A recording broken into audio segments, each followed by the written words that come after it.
Hello, I'm Heather. I'm a serial entrepreneur, content creator, author, and woman with many passions and interests. I created this podcast, Live, Learn, Leverage, for those who are ready to get out of the box. This is a safe space to live freely and authentically. Let's go. Hello, everyone, and welcome to another episode of Live, Learn, Leverage.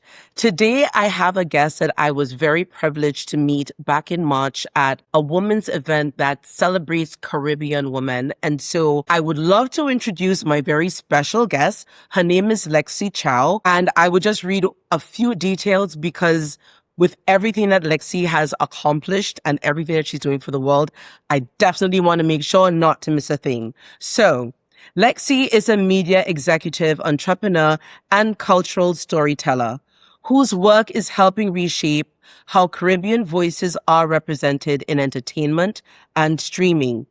As the founder of the Coda Network, she's built a platform that connects global audiences to authentic Caribbean stories while championing creators, culture, and community. Her journey spans public relations, film, technology, and entrepreneurship, making her a fascinating voice on branding, storytelling, and building something meaningful from your vision. So, Lexi, welcome to Live, Learn, Leverage. Thank you for having me. Thank you so much, Heather. I am so excited to be here. I'm so glad that we were able to connect back in March, that event. Big up to Nicole and Caribbean Network for bringing together powerhouse panel of women, dynamic speakers, and where I met you and so many other fascinating women, learning about their journey. And just what made us really, really connect is that we are all Caribbean. It really is a beautiful thing because I got to tell you, when I'm relatively new to that network but this is about our journey, right? And even how we met. So this is an authentic part of this story. I was very new to the network. And when I saw the lineup of speakers, which included you, I'm like, how did I not know that all of this was happening? How did I not know that we all exist? I embarked upon my author journey, and I say embarked because it took me a really long time to even embrace that title. I just saw myself as getting things done and not really acknowledging the journey, not acknowledging what it is that I've actually accomplished. And I remembered thinking to myself, you can't be what you can't see. And growing up in Grenada, I remembered reading all of these literature books that seemed to be all written by men. And I'm like, I know there are a lot of amazing women. Yeah. We're doing amazing things, but somehow like if it was just a different time, the way that we're taught maybe to operate in a background, for lack of a better term. And what happened that we were not there? And I'm just, I realized that having this platform also, I wanted the young Heather to be able to see me, to see people like you, and just create a platform where you feel that empowerment and that support and all of those things. So again, thank you for being here to be able to share this message. So I feel like my biggest question is, what was your segue into this space? Because I'm pretty sure that was not or maybe it was a linear journey. Mm-hmm. So if you don't mind sharing even how you got here, I would really love to hear it. So it was definitely a linear journey. It just didn't happen overnight. Okay. That what a lot of creatives and people on social media seem to not understand is that, what I find with this generation is entitlement, instant gratification, where they don't want to put in the hard work. I'm from the era where you had to start from the bottom. You had to be, do grueling assistant work. You had to go grab somebody's coffee or walk to Junior's Cheesecake, sure, Brooklyn Bridge, go to Manhattan. It was just a era that I was raised in, where you had to really, really hustle for your position and fight for your career as a woman. So, going back, I just want to, start with, there were women in my life that I really looked up to, that I just found not only physically beautiful, and I was just enamored with like their beauty. And I told myself as a little girl, I want to be just like her. Growing up with my aunts in Jersey and New York, all Jamaican Caribbean women, they were just so beautiful. They would wear their minks and their furs, and their nails were done, their hair was done, and they were tall and slim and, curvaceous. And I just looked at them and I'm like, I want to embody that gracefulness. I didn't know what they did for a career.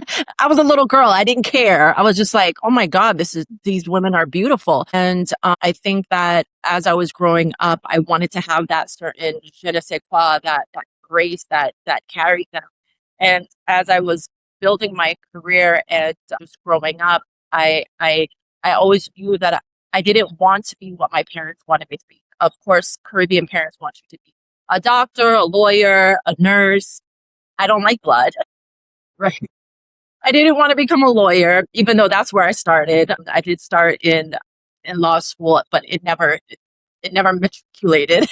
Right. I was just a rebel, and I wanted to be in the entertainment space. So that's where I really got my start, was from the entertainment space. I had to, just like anybody else, you had to start as an assistant, and then you had to work your way up. And, I ended up in PR, and public relations for me was my starting point. I really believed in the talent that I worked with. I would never work with anybody where I didn't believe in where they were going or what they were about, because Okay. as a publicist, you have to eat, sleep, breathe that vision, that brand for that Sure. person, because you're Sure. taking them from one point to another point through their career. And I ended up in my own PR firm for a couple of years. I want to say a good 10 to 12 years in New York and through Miami, and just working with a lot of amazing people, building my resources, building my network. And then finally, when I left, that industry, I ended up in film and television. And was it by choice? Why? Yeah. That was the next question. Why did you decide to sing? I guess it could be natural, but I'm curious. The segue for me, I think that at that time, I was an independent boutique PR firm, and I needed security. I have 2 kids at the time, and I was a young mom, and I didn't want to.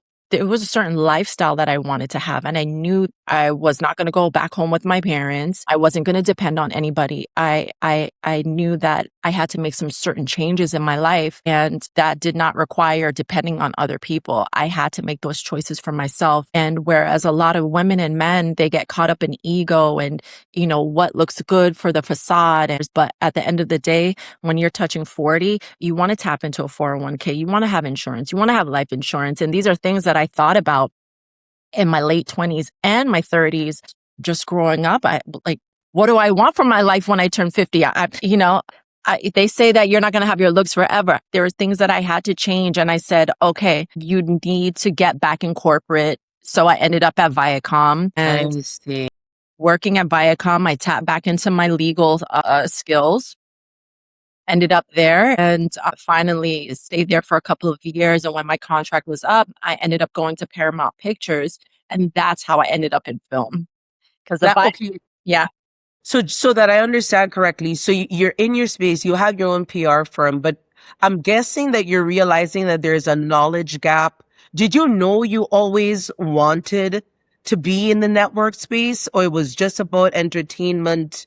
Were you clear on that, or you just knew that where you were was not where you wanted to be? I always knew I wanted to be in the entertainment space. I knew that the film industry was where the next chapter of my life was going to go. I just knew that, at the end of the day, I wanted to tell stories. I wanted to create films. I always wanted to create a space for us. I Right. always knew that there was not a space for Black and brown girls, Black and brown men. As children, we have icons and we have figures that we look up to, but I never had anybody come into my school or anybody in my family say, hey, you can be an executive. You don't have to be in front of the screen. You can actually be the person behind everything. You could be the producer. You can be an executive of a studio, and just you don't always have to be talent. So, these are jobs and careers that were never explained to us. And these are things that I had to learn on my own through trial and fire. And, leaving PR, it was fun, but I needed stability. And it's not something that I wanted to do forever. That's why I was really happy to pivot and be in that position to have that opportunity working with Viacom that put me where I am today. However, I will say I was not happy when I transitioned to Paramount. It wasn't the glamorous job that I thought it would be. It was in a back room learning technology, digital video on demand. I didn't understand it at the time. And I asked God, I'm like, why am I here? How come I'm not on red carpets? How come I'm not doing the flashy stuff and going to these events? And how come? Right. And, I had to really sit in that and learn the space. It's not something that you can go to school for. It's something that you have to learn on the job. And I began to appreciate it. And, my mind is very analytical. And that's the space that I ended up being in. And it all helped me to where I am today, to having a television streaming platform. It's the beginning steps. Always say everything in life is a stepping stone, and that is exactly what you're describing. And it's not always obvious, but I think for a lot of people also, the education that's not formal Yeah. escapes them because you're like, oh, I have to go back to school. I have to go. But I'm like, that is genuinely not necessary. Having the option to be able to go to work is amazing. And I also would often share that when you realize that that thing that you're doing that you don't love is also funding Yes. the soul goal, Mhm. all of a sudden that pain is a whole lot less. The struggle is less. Everything is less because you see it's like, all right, okay, there's a connection here. Mhm. It's not for nothing. There is value to all, everything that you're learning. And being able to just be open to embracing that. My whole thing is also just like being relentlessly flexible.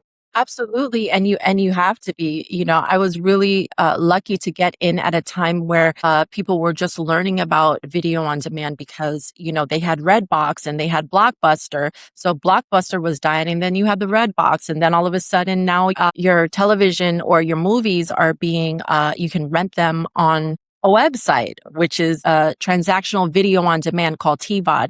So that's where I was at Paramount. I was really doing the analytics. And once those movies left theaters, I had to put them somewhere. So if it was in Target, Walmart, and so forth, yeah, That's how that worked. yeah, Well, all right. That is actually fascinating. I think the most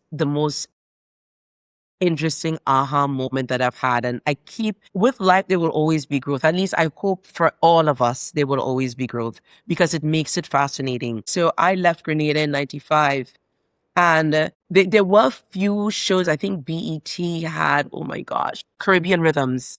Caribbean Caribbean Rhythms, Rhythms, watch Caribbean. And then it just poof disappeared. And exactly. that was like kind of like the space where I was left because when I saw Rachel growing up as a girl, Exactly.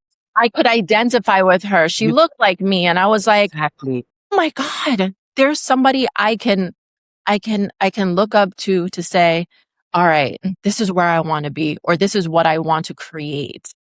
Again, you can't be what you can't see. And you do think sometimes that there's something wrong with you or you're overachieving. Because I remember being when I was younger, growing up in Grenada, so many times they'd be like, oh my gosh, why you like that? And like that is not a compliment, right? You're Yeah. so different. Different is also not a compliment.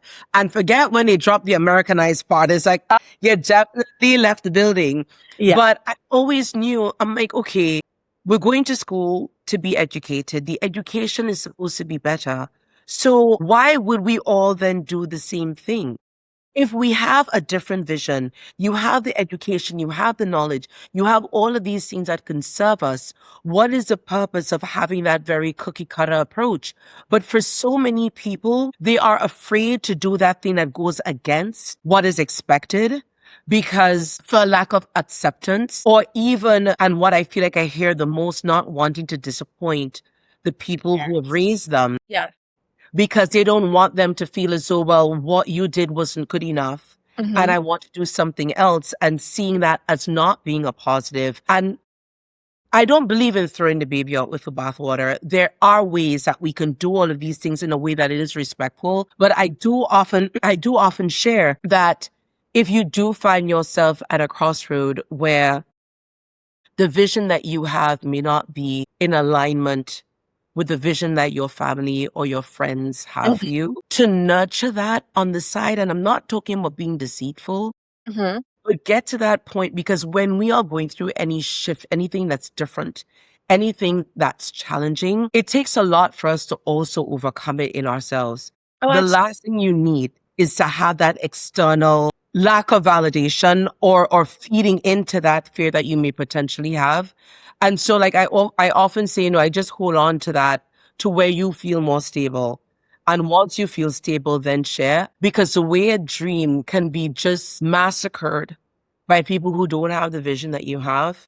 absolutely. I think that it's very important, just to piggyback off of that last statement is that, when a lot of people go to their friends and family for advice for certain things, you gotta be really careful about who you share your vision with because there are dream killers and it's real. I always say, "Show them rather than tell them." And I always tell my kids, "Show me rather than tell me." And, because people who lack certain information or who lack understanding of a bigger vision may not see or have your best interest. So, when I was moving into my spaces and pivoting, I didn't say a word. I I just showed you.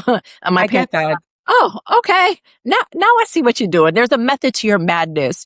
And that's just how I live my life. It doesn't work for everybody. Some people need structure. They need cookie cutter. I'm a Pisces. I'm very free spirited and I do things on it's my way or no way. Understood. But it gets done. And that's the bottom line, right? It gets done, but also if it's not working, at least for me, Yeah. the way that you would like it to, you Mhm, reserve the right to mhm. pivot, shift, and to adjust. Absolutely. Yeah. Because I think for so many, they're like, okay, I do this thing, and you realize it's not going the way that you want it to go, Mhm. but you stay in it Yeah. because you're like, I've committed. Mhm. You're embarrassed. Yeah. You're in what all of those million things, and you don't want to be told, "I told you so," et cetera, et cetera. But back to the point of, just being mindful of what you share. There's a chapter in my book, Create Your Own Table, A Guide to Discovering Your Purpose. It's actually chapter 2. And the heading of that chapter is it the truth because you believe it, or you believe it because it's the truth? Going back again to, what it is that we are taught. And for so many of us, I don't think we question what it is that we're doing and why we believe what we believe. And you don't even realize that you're carrying a belief that doesn't even belong to you. It's somebody else. When I came to New York from Grenada, my space was architecture, went into environmental consulting, very predominantly male fields. Yes. Then entered into the alcohol business, absolute same. But you carry yourself in a certain way where they understand your clients, the people around you, whomever it is observing. There are their own challenges, but I am very curious to know, because this is also, I would assume, I don't think I'm wrong, a very predominantly male field. Yeah, it is a predominantly male industry and a male field rather. I would say that there are challenges that come with that, and you have to know yourself when you're stepping in certain spaces, and you have to carry yourself with a certain type of esteem. Come in as a strong woman, of course they're going to try to, see if that is shakeable. Sure. And I'm talking about with your contracts and your deals Sure. and your deal making. So during these negotiation processes, when you need to, let's say I'm talking to another network and you have a man and he's very strong in his deal making. And because you're a female, they think that they can shake you down. You have to be very strong. You have to double down on what you want. And let me tell you, when you double down, they respect you even more. Lexi, you just hit such a nerve, because when I wrote my second book, Before the Glass, I wrote it because I learned a very painful lesson. The only thing worse than having no client was having a bad one. And the way that I was tested, And many times I wondered, and it's not that I'm using being a woman as a crutch in any kind of way, but you do very much get the sense of, are you testing me? Mhm. Are you asking for what you know to be unreasonable Yes. because you think I will comply? And I actually ended up just saying to this person, and frankly, it surprised even me Mhm. because I knew what it would cost me in Yeah. more ways than one Yeah. to not have this client, and I really needed him. But what he was asking me to do and the reduction that it would take, I'm like, I knew it was going to create a secondary set of issues that I was not going to be able to recover from easily. And I simply said no. I shared with him that I thought I was clear because it is as we are at the end and it's time to sign, and all of a sudden, like he wants to get rid of like 30-40%. I'm like, are you absolutely insane? Wow. And I'm like, apologies if there was a misinterpretation, but I'm unable to do this. And then he wrote back and he's like, I figured I would ask. I could afford it, but I just wanted to see what you were going to say. Mhm. And it was such an eye-opening moment because I'm like, no, I needed to stand. But here I am where that decision, it was not a financial move for him. It was a power move. And I would say that, doubling down on things that you really want out of any kind of situation, whether it's a relationship, whether it's a work, business, you will be tested. I have a number of female clients who do feel intimidated when they are in male dominated industries, that there are ways that we can maintain our integrity, Mhm. but value our difference. Mhm. Because the difference, you don't want, at the end of the day, nobody wants to be part of just the masses. You do want those things that differentiate you. And I think what is important is that that differentiation is positive. Absolutely. The What's fact really that we're woman and male, nothing to do with anything, right? Let it be positive. What's really beautiful about working in a male dominated industry is that once you have built a certain reputation and repertoire about yourself, it can go a long way, whether good or bad. So I like to stay on the good side. I double down. I know what I want. I know I'm very committed to my brand. I don't allow anybody to come in and try to dictate what my brand should be. I'm very clear on that, especially when you're going into negotiations and investors and working with investors. You have to know what it is that you want. In college, somebody saying to me, like, there were these people, they were not saying the greatest things about you. And I was like, what did they say? And they're like, wow, she's very business oriented. I Mhm. was like, seriously? That's the worst that they could say? I was like, if the worst that they could say is that I'm very business oriented, all good. I will take that. Oh my God, I had somebody say that to me in Jamaica. He goes, Lexi, you're very intimidating. You come off very masculine. And I said, that's what they say about me. I said, I'll take it. Take I'd it. rather that than somebody say anything else. I will be Absolutely. masculine. I will be intimidating. Thank you. It's a compliment. Yeah, and 100%. And I feel, and let that be a huge takeaway Hmm. for those who feel that they have to make themselves small Yeah. to make somebody else be comfortable. Yes. No. Hard no. Many years ago, I made that decision that I will not be, and that is what I am always very mindful in my communication. I will never be rude and I will not be disrespectful. However, I do have boundaries. Yes. There is definitely boundaries. I will not just make just swallow, be in the corner so that you're comfortable. Like, it is not happening. In that case, you could say whatever you want. Yeah. But it's not okay. Leaving my last corporate position, I would say that it was uncomfortable, not only for me, but leaving corporate on a whole. I felt I was stepping into unknown space again. When I was in public relations, it was very scary, uncharted territory because there wasn't any structure with that 401k, having my security, having insurance, having benefits. Starting Coda, I had to start all over again and literally take my entire life savings and raise money through investors to build a streaming platform that really spoke to the Caribbean diaspora, really that Caribbean Netflix Yes. premium content that I really wanted to have. Working in the space of corporate, I left it not only because there wasn't a space for us, it's an open lane. There wasn't a market, there wasn't a strong hold on any streaming space for the Caribbean diaspora. So that's why I started Coda, Caribbean On Demand, all in one place. And it's really a hub for movies, television shows. We do live pay-per-view events. One of our biggest landmark live events that we did was with Vibes Cartel. This was his first show outside of the United States in, I want to say like 16 years. And we did that in Tortola. We had a great response. And for me as a woman-led company, again, it's a male dominated industry. And for me as a woman to have the reins on that, it was just a surreal feeling. We're based in 178 countries. We're on mobile, television apps. And again, there are other women that are in the streaming space, but not in the Caribbean streaming space for the diaspora. And it's a good burden that I like to have. It's something that feels good. Whereas where I was in corporate, I'm working for another person's company. I'm building their company up. Now I have something for me and the community and helping others to really showcase their films where they may not get it on Netflix, they may not get it on Tubi or Peacock or other streaming platforms, but we now do have a streaming platform that will build the awareness, that will build that visibility. And who knows? You never know who's watching. And I tell my filmmakers all the time, you have a short film, okay.